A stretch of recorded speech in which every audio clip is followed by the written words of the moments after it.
Civil services में भूगोल जो विषय है वो भूगोल भूगोल विषय दो भागों में विभाजित है। पहला है फिजिकल ज्योग्राफी जिसे हम भौतिक भूगोल बोलते हैं और दूसरा मानव भूगोल यानी जिसे हम ह्यूमन ज्योग्राफी बोलते हैं। और ये दोनों भूगोल हमें बराबर पढ़ना पड़ता है। अगर हमने वैकल्पिक विषय लिया तो हमें बराबर अच्छे से पढ़ना पड़ेगा। ऐसे भी जीएस की तैयारी जब करते हैं हम सिविल सर्विसेज में तो हम भौतिक भूगोल को भुला नहीं सकते। और भौतिक भूगोल के ऊपर ही ये पूरा का पूरा वीडियो जो है वो केंद्रित होने वाला है। भौतिक भूगोल के अंदर हम बहुत सारी चीजें पढ़ते हैं जैसे जलवायु विज्ञान, क्लाइमेटोलॉजी, जैसे हम पढ़ते हैं समुद्र विज्ञान जैसे ओशियनोग्राफी जिसमें हम जलधाराओं के बारे में पढ़ते हैं। जलवायु विज्ञान में हम मौसम के बारे में पढ़ते हैं। यहाँ पर भू आकृति विज्ञान जिसे हम जियोमॉर्फोलॉजी कहते हैं अंग्रेजी में, उसमें हम स्थल के निर्माणों, पृथ्वी की संरचना के बारे में पढ़ते हैं। वैसे ही हम मृदा जो भूगोल यानी सॉइल ज्योग्राफी और पर्यावरणीय ज्योग्राफी जो यानी पर्यावरणीय भूगोल के बारे में भी हम भौतिक भूगोल में पढ़ते हैं। यूपीएससी में हमें यह भी ध्यान होना चाहिए कि हम भारत के स्पेसिफिक में जब हम बात करेंगे तो भारत के स्पेसिफिक में जाकर भारत का भी भौतिक भूगोल हम पढ़ते हैं। लेकिन भारत का भौतिक भूगोल पढ़ने से पहले हमें ब्रह्मांड के बारे में, यूनिवर्स के बारे में एक जानकारी होनी चाहिए। तो ये वीडियो में हम जनरली एस्ट्रोनॉमी जो खगोल शास्त्र है उस पर हम बात करने वाले हैं। यानी हम ये वीडियो पूरा का पूरा ब्रह्मांड की उत्पत्ति यानी the origin of the universe के ऊपर केंद्रित होने वाला है। ब्रह्मांड की उत्पत्ति कैसे हुई, बिग बैंग से हुई या फिर बिग बैंग से पहले भी कोई प्रारंभिक सिद्धांत थे, क्या कोई प्रारंभिक सिद्धांत थे, ये सब चीजें हम इस वीडियो में देखेंगे। उसके बाद जब हम ब्रह्मांड की उत्पत्ति देखेंगे तो ब्रह्मांड की उत्पत्ति में हम आकाश गंगाएं देखेंगे, जो गैलेक्सीज हैं। उसी में हम सौर मंडल भी देखेंगे जो सोलर सिस्टम है। उसी में हम स्टार्स भी देखेंगे, कैसे तारों का निर्माण हुआ, कैसे ग्रहों का निर्माण हुआ, कैसे उपग्रह का निर्माण हुआ, कैसे कॉमेट्स जो हैं, ध्रुव केतु, उनका निर्माण हुआ। अलग अलग चीजें हम यहाँ पर ब्रह्मांड की उत्पत्ति में देखेंगे। उसके बाद हम जाकर सौर मंडल में, सोलर सिस्टम के बारे में देखेंगे। तो आइए शुरुआत करते हैं इस वीडियो का। उससे पहले मैं आपको एक चीज और बता दूं, जो लोग नए जुड़े हुए हैं वो इस चैनल को सब्सक्राइब कर ले, क्योंकि इस पे जनरली ज्योग्राफी से रिलेटेड और पीवाईक्यू से रिलेटेड वीडियोस हमेशा आते रहते हैं जो आपको यूपीएससी या फिर स्टेट पीसीएस की तैयारी करने में मदद करेंगे। देखिए, ज्योग्राफी के जो भी स्टूडेंट्स होते हैं, भूगोल के जो भी स्टूडेंट्स हैं, उनका फिजिक्स अगर अच्छा है, भौतिकी अगर भौतिकी अच्छा है तो उन्हें अपने आप मदद मिलेगी, क्योंकि बहुत सारी ऐसी सिद्धांतें हैं। जैसे मैंने आपको पुराने वीडियो में बताया था कि कैसे कोर्डलिस फोर्स का इस्तेमाल किया गया था। व्यापारिक पवनें जब मैंने आपको बताया था कि वो 0 डिग्री भूमध्य रेखा से ऊपर की तरफ निकलती हैं तो दाईं तरफ फेंका जाती हैं, ढकेली जाती हैं। तो भूगोल और भौतिक का आपस में एक संबंध देखने को मिलेगा। तो आइए शुरुआत करते हैं ब्रह्मांड की उत्पत्ति के बारे में कि कैसे ब्रह्मांड की उत्पत्ति हुई। आज का जो ब्रह्मांड हमें देखने को मिलता है, उस ब्रह्मांड में हमें यह देखने को मिलता है कि हमारा एक सौर मंडल है जिसमें सूर्य क्या है, केंद्रित हुए। लेकिन शुरू में जो खगोलिक शास्त्र थे या वैज्ञानिक थे उनका ऐसा मानना नहीं था। शुरू में जो दो सिद्धांत आए, जो प्रारंभिक सिद्धांत हम कह सकते हैं भूगोल, भौतिक भूगोल के क्षेत्र में, वो पहला सिद्धांत था कि पृथ्वी केंद्रित ब्रह्मांड।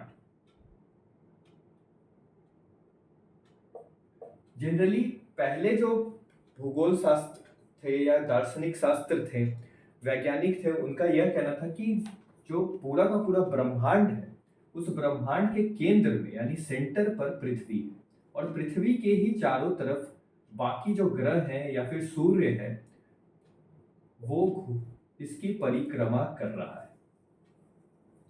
यानी सूर्य किसकी परिक्रमा कर रहा है, पृथ्वी की परिक्रमा कर रहा है। मान लीजिए बुध ग्रह है तो ये बुध ग्रह किसकी परिक्रमा कर रहा है, तो ये पृथ्वी की परिक्रमा कर रहा है। ऐसा कहना था क्लॉडियस नाम के वैज्ञानिक का। उसके बाद कोपरनिकस आए, उन्होंने बोला कि नहीं, पृथ्वी केंद्रित ब्रह्मांड नहीं है। पृथ्वी केंद्रित ब्रह्मांड की जगह उन्होंने हेलियोसेंट्रिक थ्योरी सिद्धांत बताया।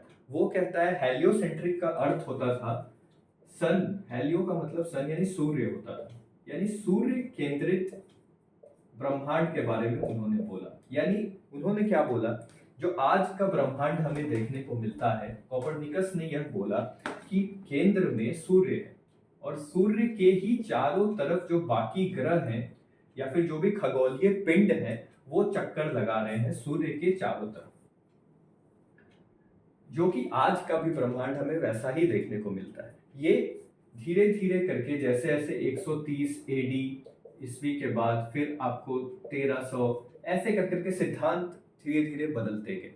लेकिन ब्रह्मांड की उत्पत्ति का जो सबसे बड़ा स्रोत है, जो सबसे बड़ा एविडेंस है, वो हमें देखने को मिलता है बिग बैंग की थ्योरी।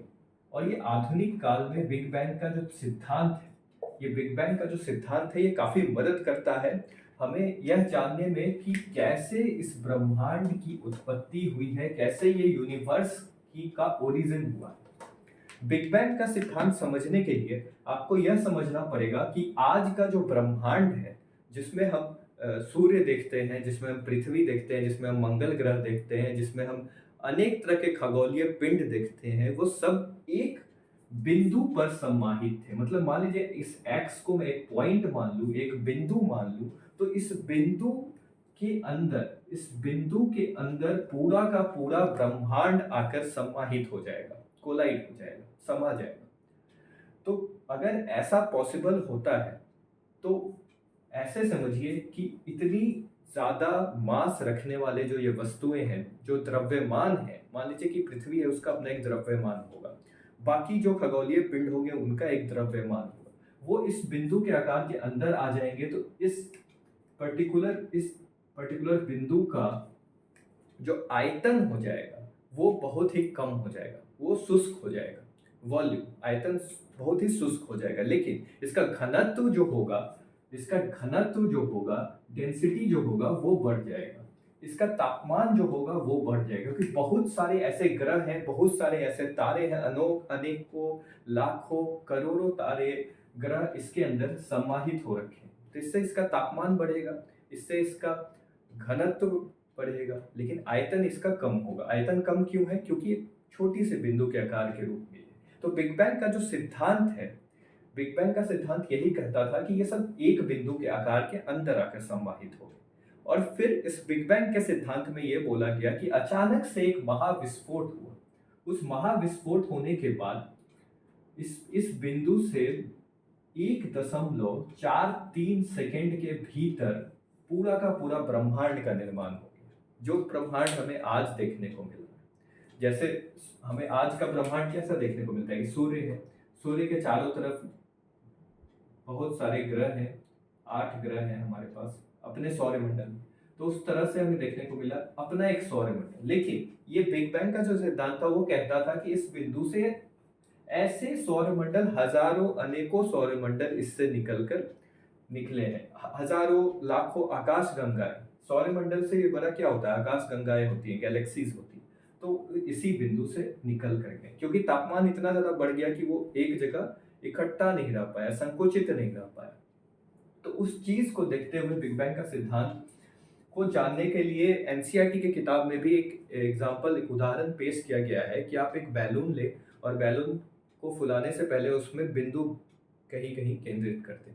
उसके बाद जब आप उस बैलून में हवा भरेंगे तो हवा भरने के बाद वो देखेंगे आप कि वो जो डॉट्स आपने बिंदु बनाए हैं वो धीरे धीरे उनके बीच में दूरी बढ़ती जाएगी।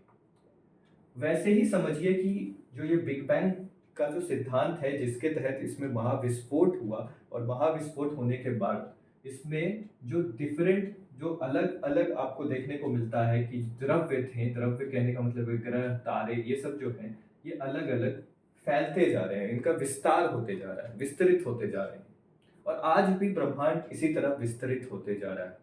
तो बिग बैंग का सिद्धांत कहीं ना कहीं यहाँ पर लागू होता है।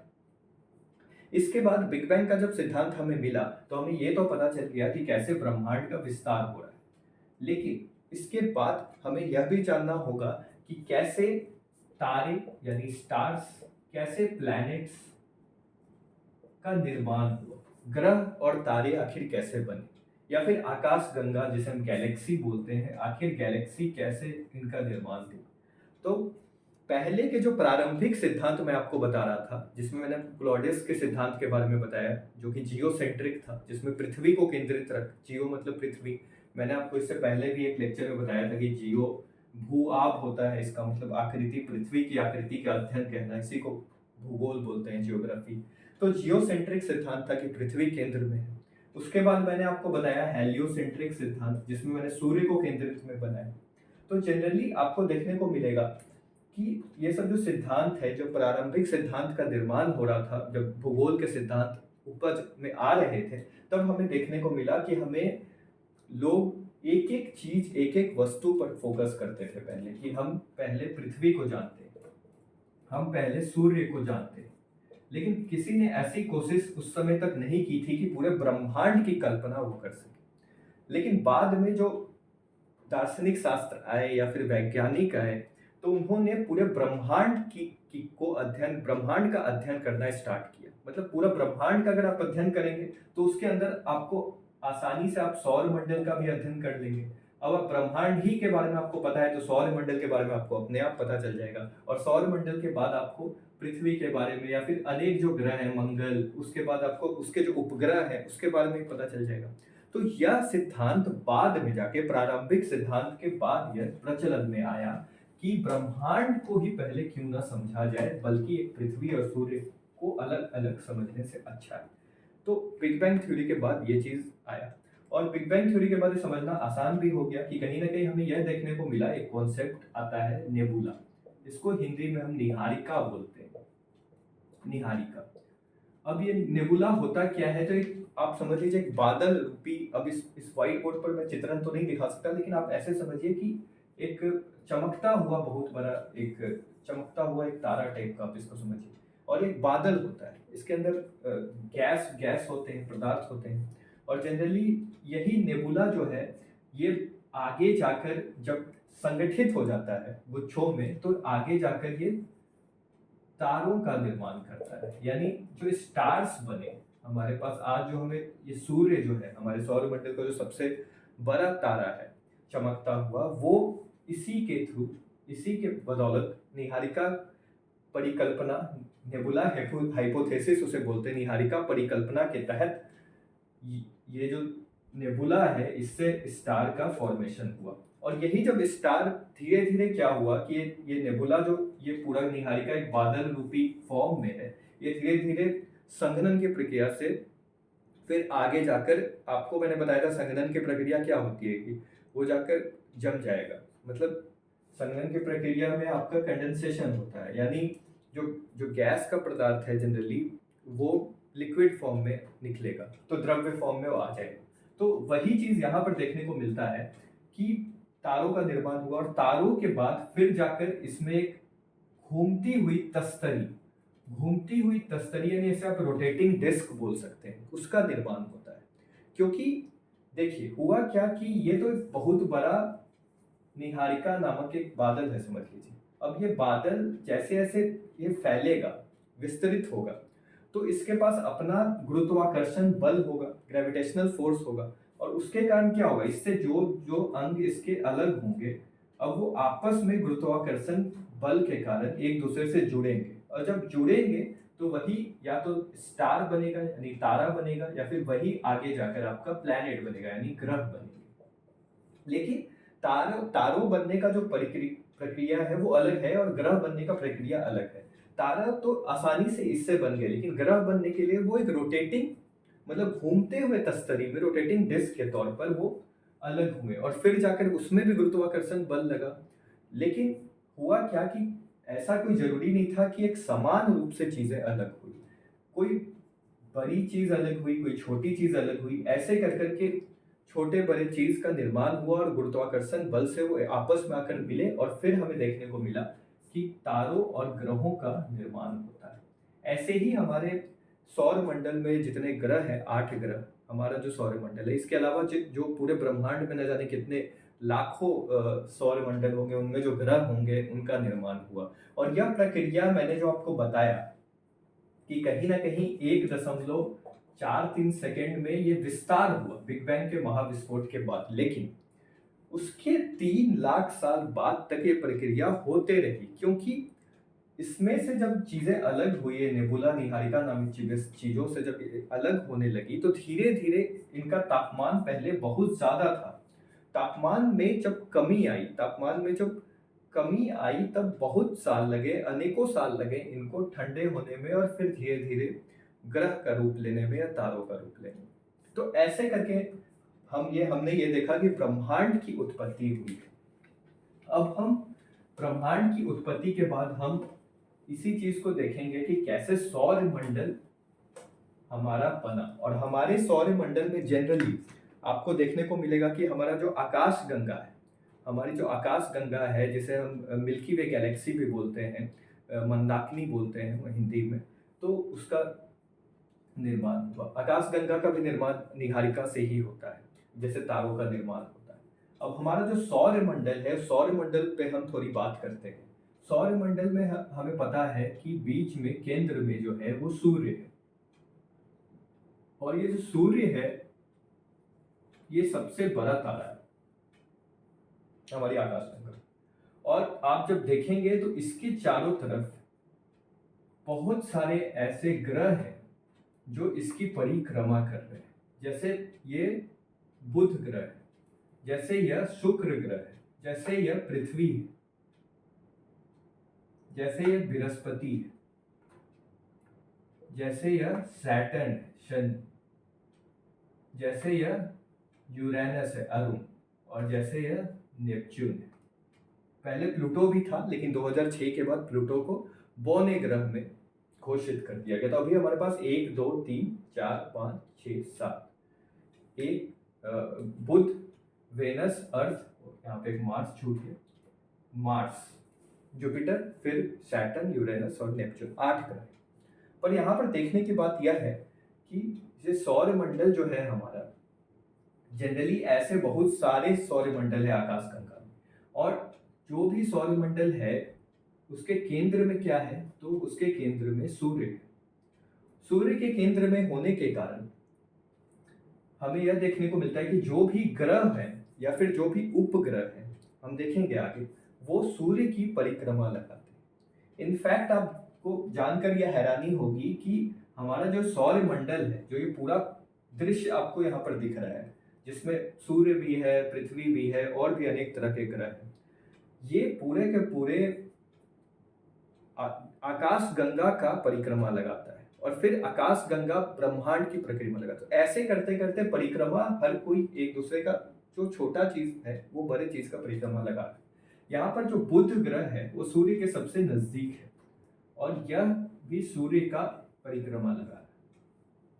वैसे ही उसके बाद शुक्र, जिसे हम वीनस बोलते हैं, उसके बाद हमारी पृथ्वी, उसके बाद वैसे ही करते हुए आपको देखने को मिलेगा मंगल, और फिर मैं बनाऊंगा तो वैसे ही यहाँ पर बृहस्पति, शनि, अरुण और वरुण, ऐसे करके परिक्रमा लगा रहे। लेकिन इसमें देखने की बात यह है, अपने सौर मंडल में जानने की बात यह है कि जो पहले 4 ग्रह हैं, जिसमें बुध, शुक्र, पृथ्वी और मंगल आते हैं, उनके बाद यानी मंगल के बाद बृहस्पति आता है। जो बृहस्पति जो है हमारे सौर मंडल का सबसे बड़ा ग्रह है। तो बृहस्पति और मंगल के बीच में एक पट्टी है, और ये जो पट्टी है इसे शुद्र पट्टी भी बोला जाता है, और इंग्लिश में इसे एस्टेरॉइड बेल्ट बोला जाता है। जनरली इस पट्टी में कोई ग्रह नहीं है, लेकिन इस पट्टी में आपको धूमकेतु, कॉमेट्स, या फिर आपको उल्का पिंड यानी मेटेओर्स, मेटेराइट्स दिखेंगे। अब हुआ क्या, मैं आपको यही जो प्रक्रिया है वो समझाता हूं। सूर्य और जो बाकी ग्रह हैं वो सभी एक नेबुला, जो मैंने आपको बताया था निहारिका नामक क्लाउड से, बादल से अलग हुए। तो जब ये अलग हुए तो गुरुत्वाकर्षण शक्ति के दौरान, गुरुत्वाकर्षण बल के कारण, और अभिकेंद्रीय बल जो सेंट्रीपिटल और अब केंद्रीय बल जो होते हैं, सेंट्रीफ्यूगल और सेंट्रीपिटल फोर्सेस, उसके कारण जो बल लगते हैं, उसके कारण इनका निर्माण हो गया। लेकिन अब कुछ ऐसे भी तत्व थे, कुछ ऐसे भी उल्का पिंड थे, जिनके पास इतनी शक्ति नहीं थी कि वो आपस में आके गुरुत्वाकर्षण बल से जुड़ पाए। तो वो जुड़कर एक प्लैनेट या ग्रह नहीं बन पाए। तो वही जो छोटे छोटे कण हैं वो यहाँ पर बीच में रह गए हैं, उनके अवशेष आप कह सकते हैं कि बीच में रह गए हैं। और यही अवशेष है जो यह पट्टी है, क्षुद्र पट्टी जिसे बोला जाता है। तो इस पट्टी से आप यह परिकल्पना कर सकते हैं, इस पट्टी से आप यह परिकल्पना कर सकते हैं अपने आप में कि जनरली यही देखने को मिलता है कि ये जो पट्टी है यह आंतरिक ग्रह और बाहरी ग्रह के बीच का विभाजन है। यानी हम कह सकते हैं कि बुध ग्रह, यानी बुध ग्रह, शुक्र ग्रह, पृथ्वी और मंगल ग्रह, ये जो 4 ग्रह हैं ये आंतरिक ग्रह है, क्योंकि ये पट्टी के इधर आते हैं और सूर्य से इनकी जो दूरी है, सूर्य से जो इनकी दूरी है वो बहुत ही कम है, आपको दिख रहा है यहाँ पे। और फिर ये जो ग्रह हैं, ये जो 4 बड़े बड़े ग्रह हैं, इन्हें जाइंट भी बोला जाता है, जाइंट प्लैनेट्स, या फिर गैसियस ग्रह बोला जाता है, इन्हें बाहरी ग्रह भी बोला जाता है। ये 4, जिसमें बृहस्पति, शनि, अरुण और वरुण आते हैं। ये 4 ग्रह जो आपको दिख रहे हैं, बड़े बड़े ग्रह, ये इस पट्टी के उस तरफ आते हैं, तो इन्हें आंतरिक नहीं बोला जाता है, बाहरी ग्रह भी बोला जाता है। अब जनरली सूर्य के जो सबसे समीप जो ग्रह है वो है हमारा बुध ग्रह, और बुध ग्रह जनरली आपको सबसे छोटा ग्रह भी है हमारे सौरमंडल का। वीनस जो है वो सुबह और सांझ दोनों में आपको पृथ्वी से आसानी से नग्न आंखों से देखा जा सकता है, और ये सबसे गर्म ग्रह है हमारे सौरमंडल का।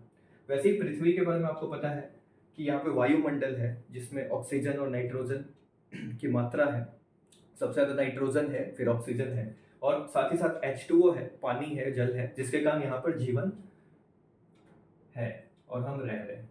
इसके बाद पृथ्वी से सबसे नजदीक है वो मंगल है। मंगल एक लाल ग्रह के रूप में जाना जाता है, जिसमें लोहा, आयरन सबसे ज्यादा है। और उसके बाद वाले जो ग्रह हैं वो जनरली गैसियस ग्रह है, क्योंकि उनके बीच में जो अंतर है, इन जो 4 ग्रह बाहर वाले और अंदर वाले जो ग्रह के बीच में जो मुख्य अंतर यही है कि ये जो 4 ग्रह हैं वे, जिसमें बुध, शुक्र, पृथ्वी और मंगल, ये 4 जो ग्रह हैं, इनके जो सतह है वो काफी ठोस है। इनकी सतह जो है वो ठोस बनावट की है, यानी इन पे आपको क्या मिलेगा, रॉक्स मिलेगा, यानी इन पे आपको पत्थर मिलेंगे बने हुए। पृथ्वी पे आप चलते हैं तो आपको पत्थर दिखेगा, वैसे ही इन पे भी आपको दिखेगा। लेकिन बाकी जो ये जुपिटर, सैटर्न, ये सब जो ग्रह है, इन पे गैसियस सतह है, इनकी कोई ठोस सतह नहीं है। अब इसके पीछे भी एक वजह है, क्योंकि जैसे जैसे सूर्य से अलग हो रहे थे, मतलब सूर्य से दूर जैसे जैसे इनकी दूरी बढ़ रही, तो वैसे वैसे सूर्य की जो किरणें हैं, सूर्य से जो फ्लेयर निकलता है, उसके कारण इन पे वो प्रभाव नहीं हो पाया जितना प्रभाव इन 4 ग्रह के ऊपर हो पाया। खैर, वो ज़्यादा डिटेल में हम चले जाएंगे उस चीज़ को डिस्कस करने के लिए। फिलहाल सूर्य के बारे में हमें कुछ और जानकारी भी है कि सूर्य के बारे में जब हम देखते हैं तो सूर्य का जो बीच का मध्य का जो हिस्सा है वो, उसे हम कोर बोलते हैं। वैसे ही जो सबसे किनारे का हिस्सा है उसे हम कोरोना बोलते हैं, जो नग्न आंखों से नहीं देखा जा सकता।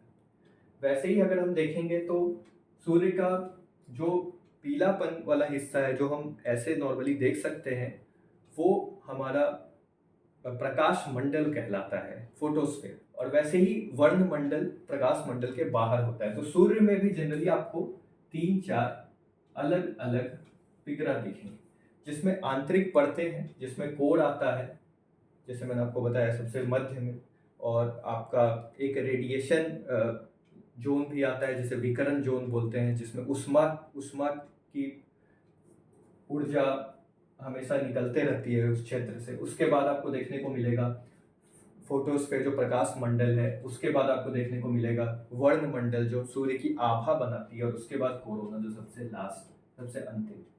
तो वैसे ही करके इस वीडियो में फिलहाल हमने क्या क्या देखा। शुरू से हमने देखा कि ब्रह्मांड की उत्पत्ति कैसे हुई। तो ब्रह्मांड की उत्पत्ति में प्रारंभिक सिद्धांत थे, जो प्रारंभिक सिद्धांत में जनरली पहले बताया गया कि पृथ्वी केंद्र में है, और चारों जो बाकी जो ग्रह हैं वो पृथ्वी की परिक्रमा कर रहे हैं, रेवोल्यूशन कर रहे हैं। और ऐसा नवजागरण से पहले ऐसा सोचा भी जाता था, पृथ्वी को चपटा सोचा जाता था। लोग समझते थे कि अगर हम चलेंगे और फिर एक छोड़ के आने के बाद हम गिर जाएँगे पृथ्वी से, पृथ्वी को लोग गोल नहीं मानते थे। तो ये सब धारणाएँ थी, लेकिन बाद में फिर पृथ्वी केंद्रित से हम सूर्य केंद्रित पर पहुँचे। सूर्य केंद्रित में हमने देखा कि सूर्य केंद्र में है और फिर चारों तरफ कैसे बाकी जो ग्रह हैं या फिर उपग्रह हैं, जैसे पृथ्वी का अपना एक प्राकृतिक उपग्रह है, सैटेलाइट है जो चाँद है, मून।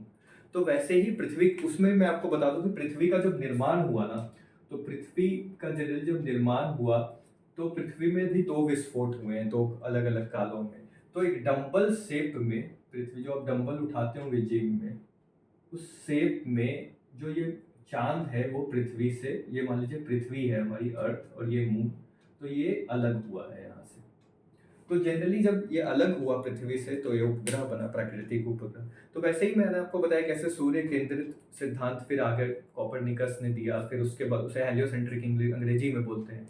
फिर उसके बाद हब्बल आए, उसके बाद अलग-अलग साइंटिस्ट आए, वैज्ञानिक आए जिन्होंने अपने अलग-अलग सिद्धांत दिए। फिर बिग बैंग का सिद्धांत जो सबसे महत्वपूर्ण सिद्धांत था, जिसमें हमने देखा कि कैसे एक एकाकी बिंदु में, एक पॉइंट पर, एक बिंदु में, एक एकाकी बिंदु में कैसे पूरा का पूरा ब्रह्मांड समाया हुआ था, पूरा का पूरा ऊर्जा समाया हुआ था, पूरा का पूरा द्रव्यमान समाया हुआ था। और उसके बाद उसमें एक महाविस्फोट होता है जिससे अचानक अलग-अलग तारों का निर्माण होता है, आकाशगंगाओं का निर्माण होता है, गैलेक्सीज़ का निर्माण होता है और भी अलग-अलग ग्रहों का निर्माण होता है। उसके बाद हमने कैसे सौरमंडल देखा कि सौरमंडल में जो सबसे बड़ा तारा है, जिसकी 8 ग्रह परिक्रमा कर रहे हैं, जिसमें पृथ्वी भी है, वो हमारा सूर्य है और सूर्य के चारों तरफ ये परिक्रमा करते हैं। सबकी अवधि भले ही अलग होती है। इसमें एक चीज़ मैं आपको और बता दूँ कि जैसे सूर्य से दूरी बढ़ते जाएगी, वैसे-वैसे परिक्रमा करने की, सूर्य की एक परिक्रमा जैसे पृथ्वी 365 1/4 दिन में कंप्लीट कर लेता है, पूरा कर लेता है, वैसे ही जैसे-जैसे दूरी बढ़ जाएगी तो वैसे-वैसे ज़्यादा वक़्त लगता है। फॉर एग्ज़ाम्पल बुध को सबसे कम वक़्त लगता है सूर्य की परिक्रमा करने को, क्योंकि ये बहुत तेज़ी से सूर्य की परिक्रमा कर लेता है, क्योंकि ये सूर्य से बहुत ज़्यादा नज़दीक है। तो होपफुली आपको ये वीडियो पसंद आया होगा। ऐसे वीडियोज़ और भी आएँगे चैनल पर। अगर आपको ये वीडियोज़ पसंद आ रहे हैं तो लाइक, सब्सक्राइब और चैनल को आप ज़्यादा से ज़्यादा शेयर करिए, सब्सक्राइब करिए। Thank you for watching.